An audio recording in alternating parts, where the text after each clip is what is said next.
Good morning all of you. आज का हमारा क्वेश्चन नंबर 2, ठीक है। हम कौन सा, ये गेट बंद करना है बंटी। क्वेश्चन नंबर 2, ठीक है। इंक्लूसिव एजुकेशन, हमारा पूरा सब्जेक्ट का नाम है क्रिएटिंग एन इंक्लूसिव एजुकेशन। तो आज हम क्वेश्चन करेंगे define the concept of visual impairment, ठीक है। How will you provide education of partially blind children, discuss, कि दृष्टि बाधिता की जो अवधारणा है उसको परिभाषित कीजिए। आप कम देखने वाले बच्चों को शिक्षा कैसे प्रदान करेंगे, ठीक है। तो पहले हमें इंट्रो देनी होगी कि दृष्टि बाधित बच्चे कौन से होते हैं, विजुअल इम्पेयरमेंट बच्चे, ठीक है। स्टार्टिंग में हमें इंट्रोडक्शन देनी होगी। हम बताएंगे कि मनुष्य जो हमारी इंद्रियां हैं उसमें से जो हमारी आँख है वो बहुत ही महत्वपूर्ण इंद्रिय है, ठीक है। तो आँख मनुष्य की सबसे महत्वपूर्ण इंद्रिय है, ज्ञानेंद्रिय है। हम क्या करते हैं, आँख से देखकर ही ज्ञान प्राप्त करते हैं, ठीक है। अब हम आँखों से कितना काम करते हैं कि देखते हैं, ठीक है, आँखों से लिखते हैं। तो बहुत सारा काम ऐसा होता है जो हम आँखों द्वारा ही करते हैं, ठीक है। तो जो हमारा ज्ञान है आँखों की ज्ञानेंद्रिय द्वारा बहुत ही महत्वपूर्ण होता है, ठीक है। तो यह संसार अगर हम देखें तो हमारी जो आँख है इसके बिना अधूरा है। अगर जिन लोगों की आँख नहीं होती, जिन बच्चों की आँख नहीं होती या कम दिखाई देता है, उनको क्या है, उनकी ज़िंदगी में, ठीक है, अंधेरा है। देखिए, हम ये नहीं कहते, वो भी ज्ञान प्राप्त करते हैं। ऐसा नहीं है कि ब्लाइंड लोग ज्ञान प्राप्त नहीं करते, करते हैं, लेकिन फिर भी जो आँखों से दिखाई देती है हम चीज़, ठीक है, वो हम बिना आँखों से नहीं देख सकते, ठीक है। तो इस प्रकार क्या है कि अगर किसी कारणवश से आँख में किसी प्रकार का दोष आ जाता है तो उसके लिए क्या है, जो उसका जीवन है वो कष्टकार बन जाता है, ठीक है। तो हम अपने देश विदेश आसपास जो भी चीज़ें होती हैं, ठीक है, जो भी हम कार्य करते हैं वो ज्ञान आँखों द्वारा ही करते हैं या आँखों द्वारा ही प्राप्त करते हैं, वो जो ज्ञान मिलता है हमें, ठीक है। तो इस प्रकार क्या है, जो बालक के दृष्टि दोष के कारण, दृष्टि दोष शारीरिक, मानसिक, संवेगात्मक तथा शैक्षिक विकास पर विपरीत प्रभाव पड़ता है अगर जिसके दृष्टि रोग है, ठीक है। तो इसको क्या है, हमें वैसे तो बहुत सारी आजकल टेक्निक्स आ गई हैं जिनसे हम ये दूर कर सकते हैं। तो सबसे पहले हम टेक्निक्स अभी नहीं करेंगे, हमारा क्वेश्चन पहले इंट्रो के लिए है। उसके बाद हमारा जो कम दिखाई देने वाले बच्चे हैं उनको शिक्षा आप कैसे दोगे, मेन हमारा ये है, ठीक है। फिर इसके बाद नेक्स्ट पैराग्राफ में हम क्या लिखेंगे, दृष्टि दोष बालक वह होते हैं जो नंगी आँखों से नज़दीक और दूर को, जो दूर की वस्तु होते हैं उसको स्पष्ट रूप से नहीं देख सकते, ठीक है। उन्हीं को जो दृष्टि रोग है, जिनको आँखों में प्रॉब्लम है, उन्हें क्या है, दृष्टि रोग है, ठीक है। तो ऐसे बालक क्या करते हैं, आँखों में चश्मे लगाने की सहायता से वस्तुओं को देखते हैं और उसी की सहायता से वस्तुओं को पढ़ सकते हैं। तो इनमें से कुछ जो बालक होते हैं वो विशेष रूप से मोटे अक्षरों की जो छपी हुई पुस्तकें होती हैं वो पढ़ते हैं, ठीक है। उन्हें हम आंशिक रूप से दृष्टिहीन बालक कह सकते हैं, जो दृष्टि दोष वाले बालक होते हैं, दृष्टि दोष वाले। तो कुछ बालक जन्म से ही अंधे होते हैं और कईयों की उन्हें जो होती है नज़र, कुछ भी नज़र उनको नहीं आता, जिनको जो जन्म से ही अंधे होते हैं। और कुछ बालक ऐसे होते हैं जिनकी आँखों की रोशनी में कोई चोट लगने के कारण, कोई बीमारी के कारण, कोई दुर्घटना के कारण क्या है, उनकी आँखें चली जाती हैं। तो इस प्रकार हम क्या कह सकते हैं कि वे देखने में अपने आप को असमर्थ बालक, असमर्थ समझते हैं, ठीक है। तो इस प्रकार क्या है, ये दृष्टि दोष है। इसके बाद हमारी डेफिनेशंस हैं कि दृष्टि दोष बालकों की डेफिनेशन देखिए, आप बता सकते हैं। हमारे जो अमेरिका के मेडिकल संघ 1934, इन्होंने दृष्टि दोष बालकों को जो कानूनी रूप से परिभाषा दी है उसके बारे में इन्होंने बताया है।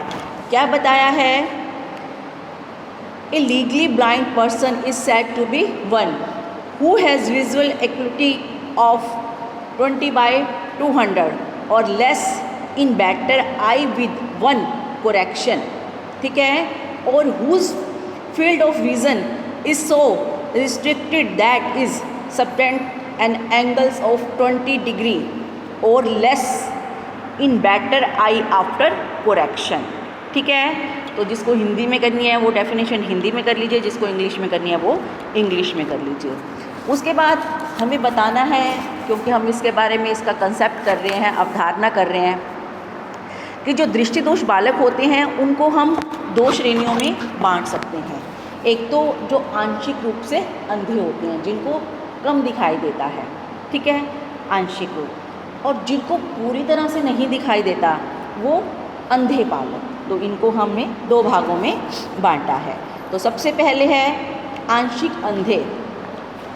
आंशिक रूप से जो अंधे बालक होते हैं उनको दृष्टि दोष होता है, जिसके कारण कि उनकी आँखों की रोशनी कम होती है, तो वह दूर की वस्तुओं को दृष्टि यंत्रों की सहायता से देख सकते हैं।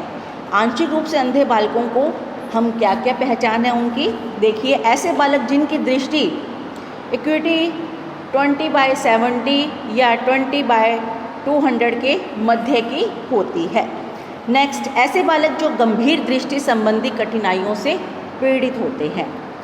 नेक्स्ट, ऐसे बालक जो नेत्र रोगों से पीड़ित होते हैं तथा यह रोग उनकी दृष्टि को भी क्या है, प्रभावित करता है। कई बार किसी को कोई प्रॉब्लम होती है, उसके कारण उसकी आंखों की दृष्टि पर भी इफ़ेक्ट पड़ता है। आजकल आपने देखा होगा बच्चे मोबाइल, टीवी, कंप्यूटर ज़्यादा देखते हैं, तो उससे क्या है, पता है कि आंखों की रोशनी पे इफ़ेक्ट पड़ेगा ही पड़ेगा। ठीक है, तो ये क्या है, बच्चों को कम भी दिखाई देने लग जाता है, इससे बच्चों के चश्मे चढ़ जाते हैं, पास की नज़र कमज़ोर हो जाती है बच्चों की। नेक्स्ट है ऐसे बालक जो सामान्य मस्तिष्क वाले हैं, लेकिन डॉक्टरों और शिक्षा शास्त्रियों के अकॉर्डिंग यह बालक कम देखने वाले बच्चों को दिए गए साधनों तथा सम्मान के द्वारा क्या है, इनको लाभ प्राप्त होता है। तो ये था आंशिक रूप से अंधे बालक। उसके बाद है ब्लाइंड बालक, अंधे बालक, जिनको बिल्कुल ही नहीं दिखाई देता।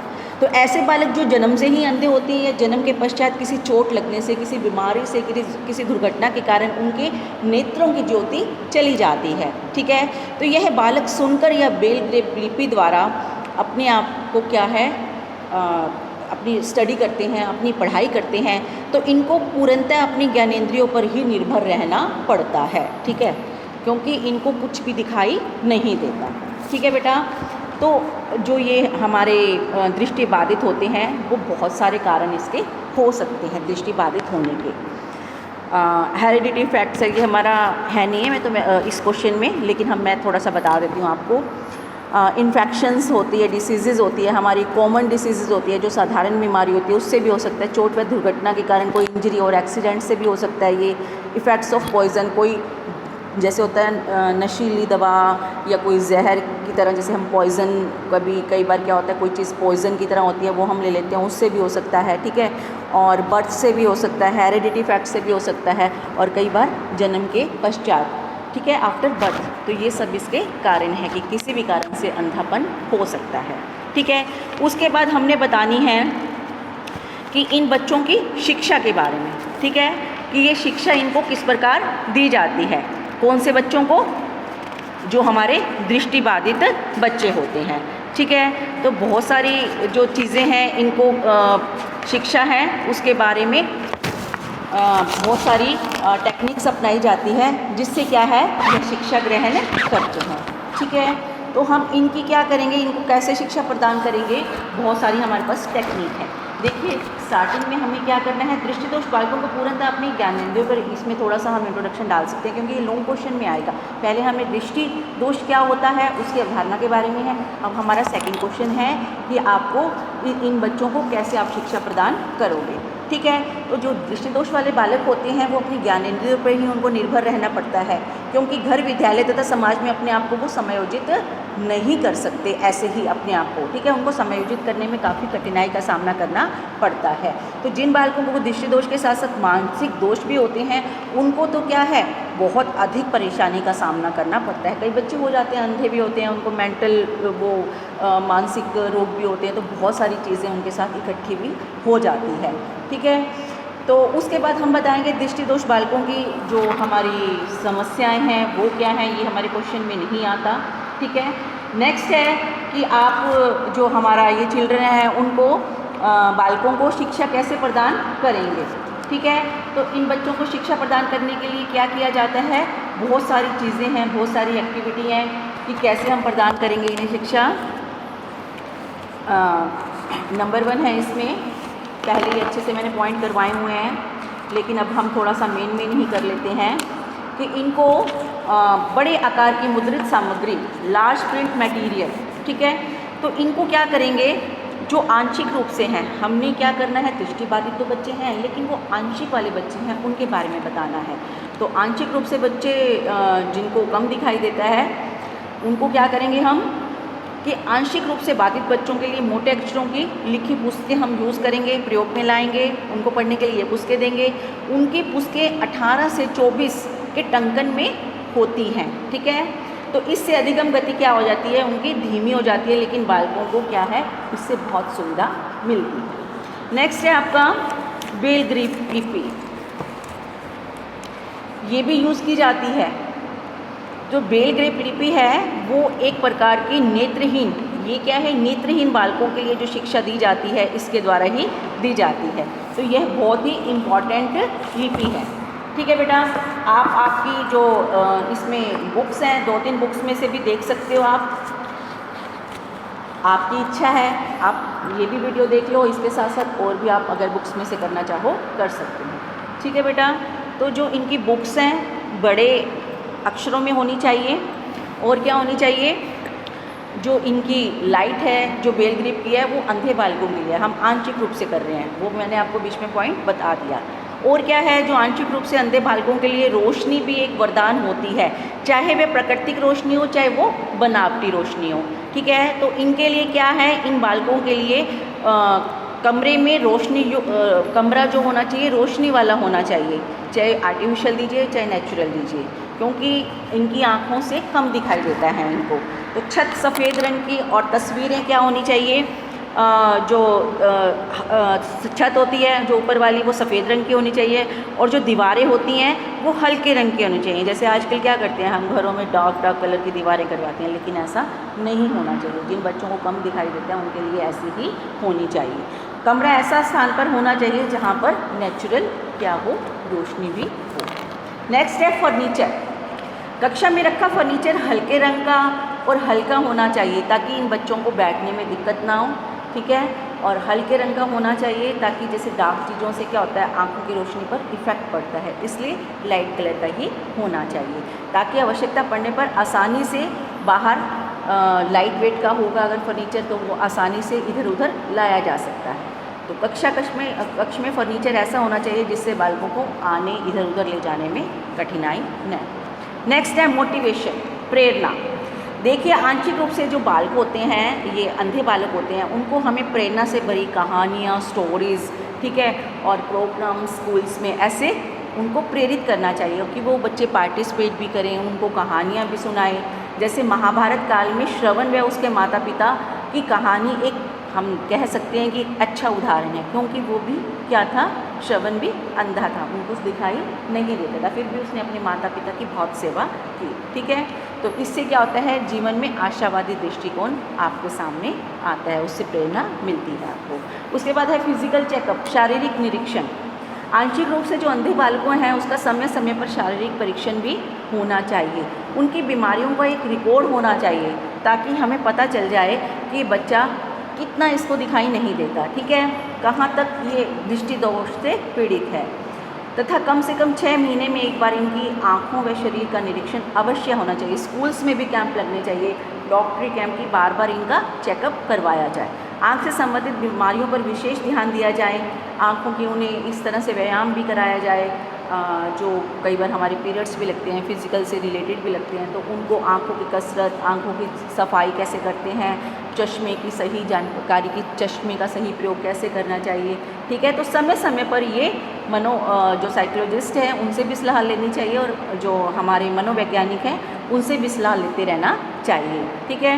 नेक्स्ट है एजुकेशनल प्रोग्रेस, शैक्षिक प्रगति। विद्यालय को चाहिए कि वे इस प्रकार के बालकों को जो स्पेशल इनके ऊपर ज़्यादा से ज़्यादा टीचर्स ध्यान दें, शैक्षिक प्रगति का ध्यान रखें। यदि बालकों को भी किसी भी प्रकार की कोई दिक्कत आ रही है शिक्षा से रिलेटेड, तो टीचर्स को, प्रिंसिपल्स को तुरंत दूर करनी चाहिए। तो माता पिता का यह कर्तव्य है कि वह भी अपने बालक की शैक्षिक प्रगति की जानकारी सही ढंग से टीचर को बताए और जो मीटिंग्स होती हैं उसमें आपस में डिस्कस करें कि क्या प्रॉब्लम है और बच्चे को कैसे प्रॉब्लम से दूर किया जा सकता है। ठीक है, नेक्स्ट है वोकेशनल गाइडेंस, व्यावसायिक निर्देशन। हमें इन बालकों की जो आवश्यकताएं हैं, रुचियाँ, अभिरुचियाँ हैं, क्षमताएं हैं, उनको ध्यान में रखकर उनकी योग्यताओं को हमें इनको वोकेशनल गाइडेंस देना चाहिए। कई बच्चों का इंटरेस्ट होता है पेंटिंग्स में, होता है सिंगिंग्स में, होता है, तो इस तरह की उनको जैसी वो चाहते हैं, जैसा वो उनके अंदर हम उनकी जो अंदर प्रतिभा होती है छिपी हुई, उनको हम बाहर उजागर करें और उनको उन्हीं के अकॉर्डिंग क्या है हम वोकेशनल गाइडेंस दें। नेक्स्ट है स्पेशल टीचर्स, विशेष अध्यापक। देखिए, कम देखने वाले बच्चों की शिक्षा के लिए एक स्पेशल टीचर की भी जो प्रशिक्षित अध्यापक हो उसका प्रबंध होना चाहिए ताकि वो बच्चों की जो दिक्कतें हैं वो उसको समझ सके। तो उसे आँखों से संबंधित बीमारियों की उन बच्चों की पूर्ण जानकारी होनी चाहिए। उसे बालकों में जो वो टीचर है मनोवैज्ञानिक, शैक्षिक तथा इमोशनल्स कठिनाइयों का पूर्ण ज्ञान उसमें टीचर में होना चाहिए। तो एक अच्छा अध्यापक बालकों के में अच्छे गुणों का विकास कर सकता है। ठीक है, तो ये था हमारा जो आंशिक रूप से बालक जिनको कम दिखाई देता है उसके बारे में हम उनको शिक्षा कैसे देंगे। एक क्वेश्चन ये भी आ सकता है जो पूरी तरह से दृष्टिबाधित है, जो पूरी तरह से अंधे हैं, उनको कैसे देंगे, वो भी आप एक बार पढ़ लेना। ठीक है बेटा, तो ये आज के लिए इतना ही। Thank you.